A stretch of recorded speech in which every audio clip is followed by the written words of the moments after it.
மலை கிராமங்களில் உள்ள பள்ளிகளுக்கு இணைய வசதி வழங்க வேண்டும் என்று தமிழக அரசிற்கு ஜாக்டோ ஜியோ ஒருங்கிணைப்பாளர் தாஸ் வேண்டுகோள் விடுத்துள்ளார். கிருஷ்ணகிரி மாவட்டம் ஓசூர் தனியார் மண்டபத்தில் தொடக்கப்பள்ளி தலைமை ஆசிரியர்கள் பணி நிறைவு பாராட்டு விழா நடைபெற்றது. தமிழக ஆரம்பப்பள்ளி ஆசிரியர் கூட்டமைப்பின் பொதுச் செயலாளரும் ஜாக்டோ ஜியோ ஒருங்கிணைப்பாளருமான தாஸ் பங்கேற்று ஓய்வு பெற்ற ஆசிரியர்களுக்கு பாராட்டுகளை தெரிவித்துக் கொண்டார். பின்னர் செய்தியாளர்களுக்கு பேட்டியளித்த தாஸ், பணி ஓய்வு பெறுகிற ஆசிரியர்கள் சிலர் ஓய்வூதியம் பெறுவதும் சிலர் ஓய்வூதியமில்லாமல் விடைபெறுவதும் வேதனையான விஷயம். தமிழக அரசு 12 அம்ச கோரிக்கைகளை பரிசீலிப்பதாக கூறியுள்ளனர். அதில் அனைத்து பள்ளிகளுக்கும், குறிப்பாக மலை கிராமங்களில் உள்ள பள்ளிகளுக்கும் இணைய வசதி வழங்கிட வேண்டும். பழைய ஓய்வூதிய திட்டத்தை அமல்படுத்த வேண்டும். தமிழகத்தில் ஓராசிரியர் மட்டும் பணிபுரியக்கூடிய 5000த்திற்கும் மேற்பட்ட பள்ளிகள் இருப்பதால் காலி பணியிடங்களை உடனடியாக நிரப்ப வேண்டும் என கேட்டுக்கொண்டார். அது மட்டுமல்லாமல் ஆசிரியர்களுக்கான பாதிக்கப்பட்ட பல்வேறு கோரிக்கைகளையும் நிறைவேற்ற வேண்டும் என்ற வேண்டுகோளை அரசுக்கு வைக்கின்றோம். கிட்டத்தட்ட 12 அம்ச கோரிக்கைகளை அரசு உத்தரவாதப்படுத்தியிருக்கிறது. அந்த 12 அம்ச கோரிக்கையில MEC என்பது மிக முக்கியமானது. இணையதள சேவை வழியாக அரசு பள்ளியில் படிக்கின்ற மாணவருடைய தேர்ச்சியையும் வருகையும் பதிவு செய்யக்கூடிய ஒரு முக்கிய தளம். குறிப்பாக இந்த கிருஷ்ணகிரி மாவட்டத்தில் மலைப்பாங்கான பகுதி, காடுகள் நிறைந்த பகுதி, இணையதளம் குறைவான பகுதி. தற்பொழுது அரசு இமெயிலை பெறுகின்ற வகையிலே மெயில் ஐடிகளை ரயில் ஐடியாகவும் ரயில் இணையதளமும் BSNL இணையதளமும் கொடுத்து வருகிறார்கள். இந்த பகுதியில் அந்த இணையதளத்தை அனைத்து பள்ளிக்கும் வழங்க வேண்டும் என்ற வேண்டுகோளை வைக்கின்றோம். அப்படி இணையதளத்தில் தடங்கள் ஏற்படும் பொழுது ஆசிரியர்கள் பள்ளியை விட்டு விலகி வந்து நெட் கனெக்ஷனுக்கு இணைப்புக்காக கீழே வருகிற ஒரு அவல நிலையும், அந்த இணைப்பானது சுழன்று கொண்டே இருக்கின்ற ஒரு அவல நிலையும் இருக்கிறது. வருமானத்திற்கு அதிகமாக 20 லட்சம் வரை சொத்து சேர்த்ததாக எழுந்த புகாரில் பஞ்சாயத்து கிளார்க் வீட்டில் லஞ்ச ஒழிப்புத்துறை சோதனை நடத்தினர். வேலூர் மாவட்டம் காட்பாடி அடுத்த திருவளம் பகுதியைச் சேர்ந்தவர் பிரபு.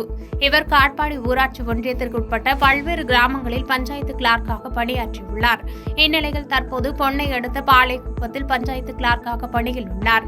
இவர் கடந்த 2011 முதல் 2017 ஆகிய இடைப்பட்ட காலகட்டத்தில் பணியின் போது வருமானத்திற்கு அதிகமாக சுமார் 20 லட்சம் வரை சொத்து சேர்த்ததாக வேலூர் மாவட்ட லஞ்ச ஒழிப்புத்துறையினர் பிரபு மீது வழக்கு பதிவு செய்தனர். இதனையடுத்து இன்று வேலூர் லஞ்ச ஒழிப்புத்துறையினர் காட்பாடி அடுத்த திருவளம் பகுதியில் உள்ள பஞ்சாயத்து கிளார்க் பிரபு என்பவரின் வீட்டில் திடீர் சோதனை மேற்கொண்டனர். சுமார் 4 மணி நேரத்திற்கு மேலாக நீடித்த இந்த சோதனையில் வங்கி பரிவர்த்தனை மற்றும் சொத்து தொடர்பான ஆவணங்கள், பிரபுவின் வருமானம் தொடர்பான ஆவணங்களை கைப்பற்றியதாக கூறப்படுகிறது. இது தொடர்பாக வேலூர் மாவட்ட லஞ்ச ஒழிப்புத்துறையினர் தொடர் விசாரணை மேற்கொண்டு வருகின்றனர். சுற்றுலா பயணி வாகனங்களில் பாதுகாப்பு காரணமாக எரிவாயு சிலிண்டர் பறிமுதல் செய்யப்பட்டது. ஊட்டி உட்பட மாவட்டத்தின் பல பகுதிகளில் ஹோட்டல்களில் உணவுப் பொருட்களின் விலை உயர்வு மற்றும் சுகாதாரமின்மை காரணமாக சுற்றுலா பயணிகள் வீட்டிலிருந்து உணவுகளை எடுத்து வருவதுடன் சமையல் பொருட்களை கொண்டு வந்து சாலையோரங்களில் சமைத்து சாப்பிடுகின்றனர். இந்த நிலையில் நீலகிரியில் சுற்றுலா பயணி வாகனங்களில் எரிவாயு சிலிண்டர் பறிமுதல் நடவடிக்கை தொடங்கியுள்ளது. ஊட்டியில் சாலைகளில் வரும் சுற்றுலா பயணிகளின் வாகனங்களை சோதனையிட்டு எரிவாயு சிலிண்டர்களை பறிமுதல் செய்கின்றனர். வட்டார போக்குவரத்து அலுவலர் மற்றும் வட்ட உணவுப் பொருள் வழங்கும் அலுவலர் தலைமையில் நடைபெற்ற இந்த சோதனைகள் பாதுகாப்பு மற்றும் முன்னெச்சரிக்கைக்காக நடைபெறுவதாக கூறப்பட்டது.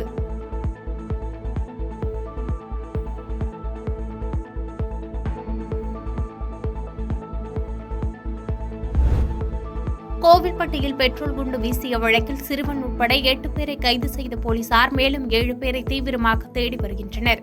தூத்துக்குடி மாவட்டம் கோவில்பட்டி ராஜு நகரை சேர்ந்த வழக்கறிஞர் மாரி செல்வத்திற்கும் கோவில்பட்டி பகுதியைச் சேர்ந்த பாம்பு கார்த்திக் என்பவருக்கும் இடையே தகராறு இருந்ததாக சொல்லப்படுகிறது.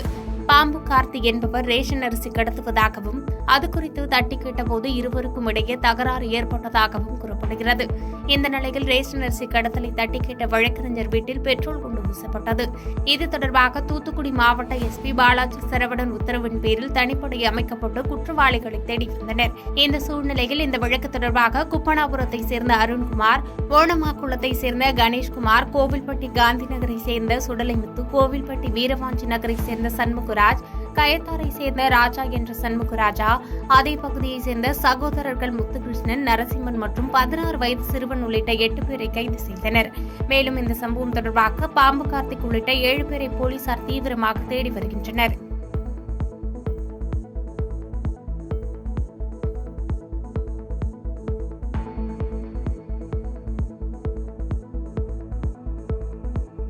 பாதகம் செய்பவரை கண்டால் நாம் பயங்கொள்ளலாகாது பாப்பா. மோதி மிதித்து விடு பாப்பா, அவர் முகத்தில் உமிழ்ந்து விடு பாப்பா. அண்மை செய்திகளை உடனுக்குடன் தெரிந்து கொள்ள இணைந்திருங்கள் இயம்நாடு தொலைக்காட்சியுடன்.